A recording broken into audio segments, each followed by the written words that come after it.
Common myths about meditation that might be turning you off. Near the end of the introduction to this training, you might be a little bit skeptical. You probably have heard of meditation before. However, you might not have been excited at first. I really can't blame you because a lot of people have certain preconceptions regarding meditation. A lot of these are really myths that serve to turn people off from this amazing practice that can free them from daily stress and pressure. Part of the reason for this is because of the religious or spiritual baggage of meditation. After all, meditation was pioneered in the East in the specific context of Buddhism and Hinduism. This cuts against the grain with most people from the West. Most Westerners are secular. It's no surprise that a lot of people are turned off by the spiritual or mystical reputation of meditation. But this is not the reality of meditation. Here are 8 myths that might be holding you back about meditation. Learn to recognize these and hear the truth about meditation so you can make a real informed choice. Myth number 1, you have to be religious for meditation to work. According to this myth, you have to be a Buddhist or a Hindu for meditation to work for you. Absolutely wrong. Meditation works with how your mind naturally processes stimuli. It doesn't need religion. It doesn't need spirituality. You just need to tune in to how your mind is already working. Myth number 2, you have to believe for meditation to produce benefits. You don't have to believe in anything. You just have to go through the steps of meditation because meditation works with how your mind works. It's kind of like redecorating a room with existing furniture. The furniture is already there. You just need to rearrange the furniture so it produces better effects. You're not imagining stuff for the process to work. You're not forcing yourself to change what you believe in for meditation to produce results. Myth number 3, you are fully unconscious when meditating. This is an absolute lie. A lot of people are under the impression that meditation is really like some variation of sleep and you're hypnotizing yourself or entering some sort of altered reality. No, this is not true. Real, practical meditation is actually the precise opposite. You remain fully conscious. However, you train your consciousness to purify its focus. It leads to a very empowering feeling because you start becoming more mentally disciplined. This is the complete opposite of just simply being unconscious. Myth number 4, you will fall under the influence of others easily when meditating. When you meditate, you are calling the shots because your focus is super filtered. It is super fine. Only you can do this. Nobody outside of you can guide you to achieve this level of clarity and focus. You have to do this yourself. Accordingly, you won't fall under the influence of others when meditating unless, of course, you want to. You always have that choice. But practically speaking, you are calling the shots. Myth number 5, meditation is another form of hypnosis. Hypnosis works when somebody outside of you guides you to achieve an altered state of reality. They basically change how you look at things. Maybe a hypnotist will make you change your mind about smoking or some form of addictive behavior. Meditation is very different from hypnosis because you're not gaining instructions. Instead, you are clearing away your mind to focus on how your mind works in a given moment. You're not taking in stuff. You're actually clearing stuff away. So there's nothing to get hypnotized about. What you have is pure focus. Myth number 6, it takes a lot of effort to meditate properly. Your mind is actually very powerful. To use machinery analogy, your mind already has gears that turn, and these are very powerful gears. You have to understand that you navigate reality with your mind. It's how your body exists in reality. You perceive reality through your mind. When you meditate, you tap into that machinery and you purify it. In other words, the energy is already there. You don't have to exert new effort. Instead, again, to use the analogy of the room with furniture, you're just rearranging the furniture to produce a different effect. Myth number 7, you have to meditate for a long time for it to benefit you. Meditation, to a lot of people, is a lot of work. They think that there are many levels to it. Well, people who think that way are being confused by the traditional religion or spirituality that surrounded meditation because Buddhists think in levels. Hindus too, to a certain degree. Raw, practical, basic meditation can produce results for you right here, right now. Since your goal is not to attain some sort of mystical enlightenment, but to just live in the present moment and focus your mental energies, the benefit is almost immediate if you do it right. Myth number 8, people who meditate are gullible. This really is a slam against people who are looking for natural and self-controlled ways to deal with stress. This is an insult. The truth is, even if you are the most skeptical person in the world and you really have a tough time believing anything, if you just focus on the mental processes that you are already engaged in, and direct it to a more natural alignment, you don't need to be persuaded of anything. It just works on its own. All of the 8 myths above will trip you up. Learn how to spot them in terms of your belief system. Let me tell you, what I'm going to teach you about meditation will not benefit you in the least if you hang on to any of these myths. Get out from under them and start enjoying the benefits you've been looking for. You need to start with as clean of a slate as you can. So make sure you go through your personal, mental, and attitude laundry list and clear out any of the myths above or anything related or similar enough to these myths. Otherwise, meditation may not work out for you. Introduction. We live in a very stressful world. You probably don't need me to remind you of that fact. Why are we so stressed out? Why do we feel so much pressure? Why does it seem like contentment and peace are so hard to find? Well, for most people, they simply just have too many duties, responsibilities, distractions, and routines taking up their time and attention. If you were to slice and dice and dissect your daily schedule, you probably would fit into this category as well. There's just so much that you have to cram into your mind every single day. It is no surprise that a lot of people develop the following symptoms of stress. They have short attention spans. When they read stuff online, they can barely pay attention until another item shows up on their Facebook timeline, and they forgot about the stuff that they were reading before. They don't really read materials, they just scan. That's how short most people's attention span is. Next, stressed out people overreact emotionally. It seems like everything that you perceive or become aware of is some sort of judgment or is somehow, some way related to you. You personalize everything. Everything's personal. And it's no surprise that you tend to react emotionally. This may be due to the fact that you're stressed out. You may be reading too much into things.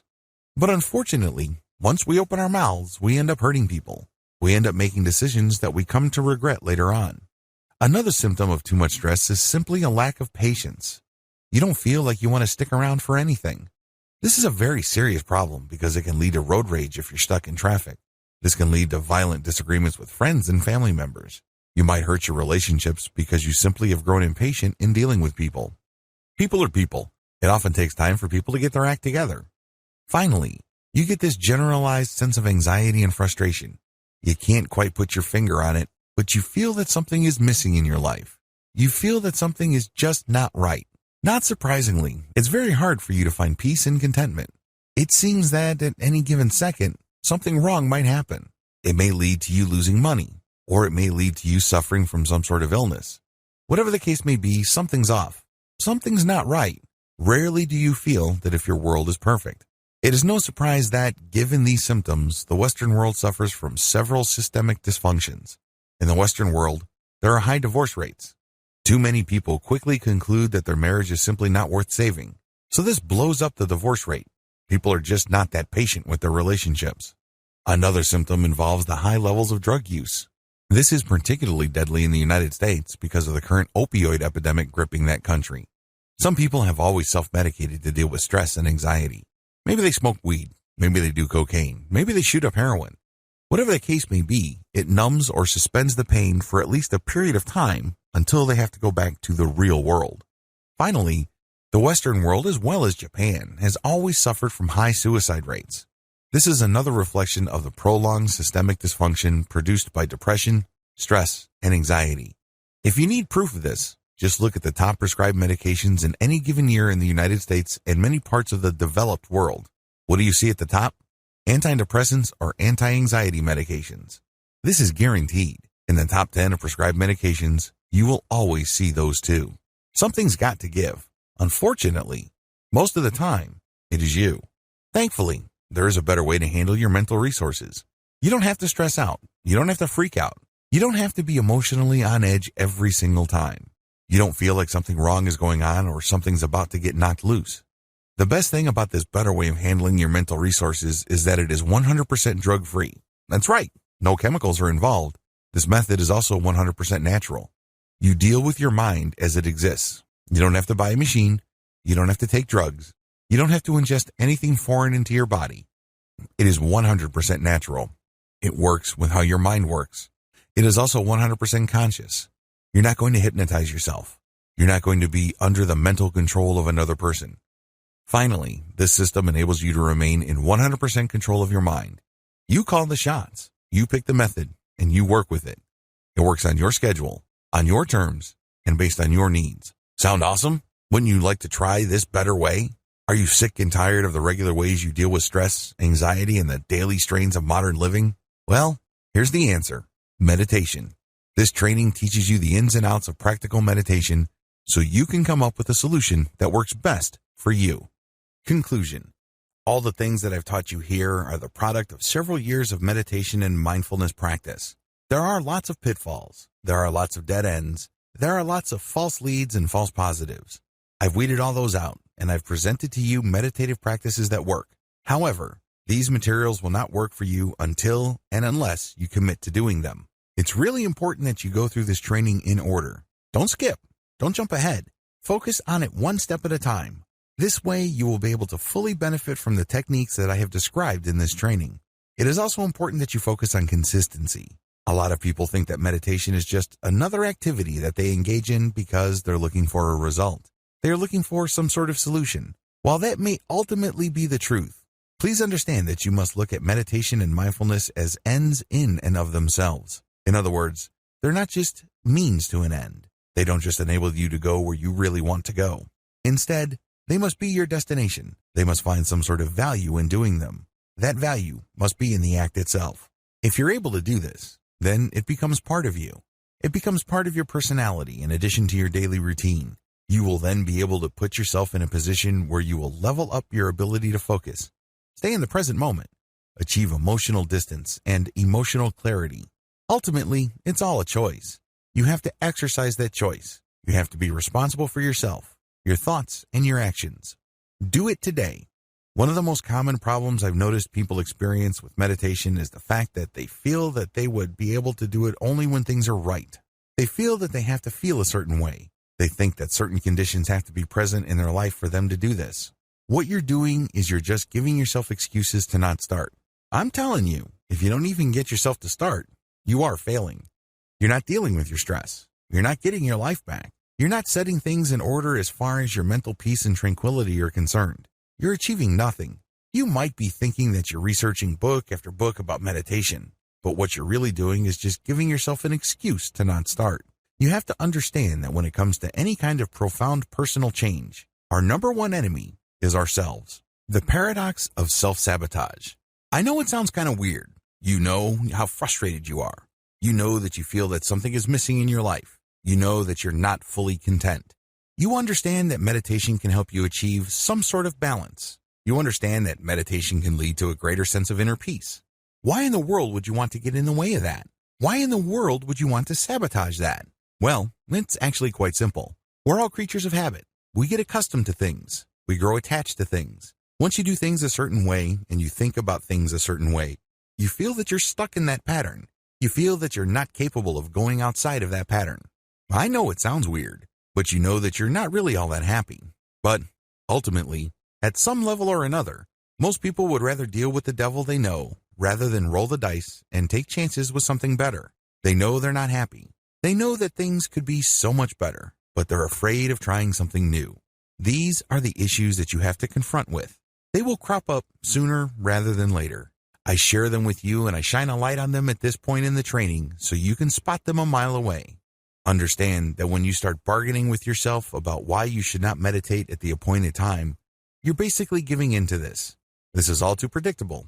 This is to be expected. Now that you know that you're going to be playing all sorts of games with yourself, stick to your resolve. Stick to the game plan. Understand that there's a lot at stake. You're trying to get your life back. You're trying to gain control of your emotional and mental processes. You can be so much more productive, and you can be so much more effective if you overcome your old patterns. Unfortunately, if you allow yourself to make all sorts of excuses and justifications to go back to your old way of thinking, you give up a tremendous future for convenience. You've grown to love your chains. One of my favorite philosophers in college was the French Enlightenment thinker Jean-Jacques Rousseau. Rousseau said, "Man was born free, but everywhere he is in chains." This quote, of course, is all about political philosophy, but Rousseau was absolutely right on a personal level. We are born free. We are born with a tremendous amount of possibility. We are born with a tremendous amount of personal power. We have it in us to do great things. If you are doubtful of this, just think of the great thinkers, builders, and innovators of this world. Think about people who managed to build vast fortunes even though they were born with nothing. People have potential. All of us do. If successful people can succeed, you can too. How do I know? Well, each choice you make is an exercise of power. You have all this unlimited potential in you, and it all flows from the fact that you have a choice. Your choice gives you power of the things you think about, talk about, and the things that you think you are capable of doing. But the reason why you feel so powerless, so limited, so small is because you've allowed yourself to live in a neat, tidy little box. This box indicates what you can and cannot do. This box indicates what you are, what you're about, and what you are not. Nobody put you in that box. You chose to be in that box. You chose to live in a mental prison. It's as if everybody's walking around with this tremendous amount of personal potential, but they're looking at their chains. They're saying to themselves, I'm a victim. I'm wearing these chains. Little do they know that the key is in their hands.